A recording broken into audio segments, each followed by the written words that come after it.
Hello दोस्तों, नमस्कार। कैसे मेरे भाई। और देखिए आज की इस वीडियो में बहुत शानदार ये खेती वाला ज़मीन लेकर आए हैं। खेती के पर्पज़ से अगर ज़मीन चाहिए तो बहुत ही शानदार हमारे पास ज़मीन है जो हर फसल होगा।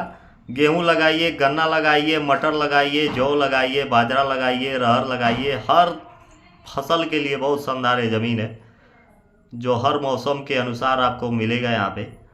यहाँ ना बाढ़ आता है न सूखा पड़ता है, क्योंकि यहीं पे ट्यूबवेल भी है और फर्स्ट क्लास है। गांव के किनारे है, आराम से लीजिए। यहाँ रास्ता भी है, पक्की रोड आया है। 100 मीटर अंदर ये पक्की रोड से ज़मीन है, देख सकते हैं। तत्काल कब्जा के साथ आपको रजिस्ट्री मिल जाएगा।